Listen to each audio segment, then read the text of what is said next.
আগামী নির্বাচনে এককভাবে অংশগ্রহণ করব নাকি জোটগতভাবে। আসলে দেখেন, এখন পর্যন্ত আমাদের যে দলীয় সিদ্ধান্ত, এটি আমরা এককভাবেই প্রস্তুতি নিচ্ছি। তবে বাংলাদেশের প্রেক্ষাপটে এটা সবাই আপনারা জানেন, কোনো দলই এককভাবে নির্বাচন কখনোই করে নাই। সেটা বিএনপি বলেন, জামাত বলেন বা আওয়ামী লীগ যখন ছিল তারাও, প্রত্যেকটি দলই কিন্তু বিগত 12টি নির্বাচন হয়েছে বাংলাদেশে দলগতভাবে কিংবা জোটগতভাবে কিন্তু নির্বাচনগুলো করেছে। তো আগামী নির্বাচনের তফসিল এখনো ঘোষণা হয় নাই। তফসিল ঘোষণা হলে আসলে সিদ্ধান্ত আমরা নেব এককভাবে নির্বাচন করব নাকি জোটগতভাবে। তবে এখন পর্যন্ত আমরা 300 আসনে আমাদের এককভাবে প্রার্থীদের নাম ঘোষণা করছি এবং তাদের প্রচারণা প্রস্তুতি তারা নিচ্ছেন। আমরা আশা করি তফসিল ঘোষণার পরেই আমরা জোটের বিষয়ে চূড়ান্ত সিদ্ধান্ত নেব। তবে তফসিল ঘোষণার পরে রাজনৈতিক অবস্থা, রাজনৈতিক পরিস্থিতি বিবেচনায় আমাদের এই জোটগত সিদ্ধান্ত আসবে বলে আমরা মনে করি এবং আমাদের দলে সেভাবে এখন পর্যন্ত সিদ্ধান্ত হয়েছে। ইতিমধ্যে ঢাকা বিশ্ববিদ্যালয় কেন্দ্রীয় ছাত্র সংসদ ডাকসুর নির্বাচন শুরু হয়েছে। ডাকসুর নির্বাচনে ইতিমধ্যে নানা রকম ঘটনা ঘটছে। আমরা বলেছি ডাকসুকে বলা হয় মিনি পার্লামেন্ট, মানে বাংলাদেশের দ্বিতীয় সংসদ।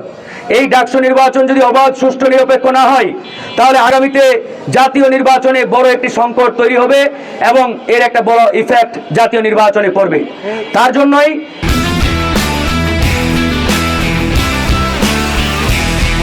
ডাকসু নির্বাচন অবশ্যই অবাধ, সুষ্ঠু, নিরপেক্ষ হতে হবে। এই ডাকসু নির্বাচনের মাধ্যমে আমরা আগামীর যে বাংলাদেশের নতুন নেতৃত্ব, সেই নেতৃত্বের যে উন্মুক্ত পথ, এটা আমরা তৈরি করতে চাই। আপনারা জানেন যে গত 19 সালে আমি সেই ডাকসু নির্বাচনের এজিএস প্রার্থী ছিলাম। দীর্ঘ 28 বছর পরে সেই নির্বাচনটি হয়েছিল। অর্থাৎ 1990 সালের পরে ডাকসু নির্বাচন বন্ধ করে দেওয়া হয়েছিল পরিকল্পিতভাবে। এই কারণে বিগত 30 বছর বাংলাদেশের নেতৃত্বে একটা বড় ধরনের সংকট কিন্তু তৈরি হয়েছে। কারণ ডাকসুকে বলা হয় নেতা তৈরির কারখানা। এখন আপনি নেতা তৈরির ফ্যাক্টরি যদি বন্ধ করে দেন, তাহলে তো নেতা উৎপাদন হবে না, হবে না। তো এরা বিগত 30টি বছর এই ডাকসুকে বন্ধ রেখেছিল। আমরা এবার অনেক চেষ্টা করে এই নির্বাচনটি আবার হওয়ার শিডিউল ঘোষণা হয়েছে।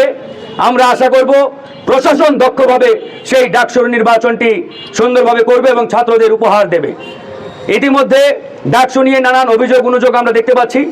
আমরা ঢাকা বিশ্ববিদ্যালয়ের উপাচার্য প্রশাসনকে বলেছি, আপনারা যদি একটি অবাধ, সুষ্ঠু নির্বাচন উপহার দিতে না পারেন, এটা কিন্তু আপনাদের ইতিহাসে একটি কলঙ্কজনক অধ্যায় হয়ে থাকবে।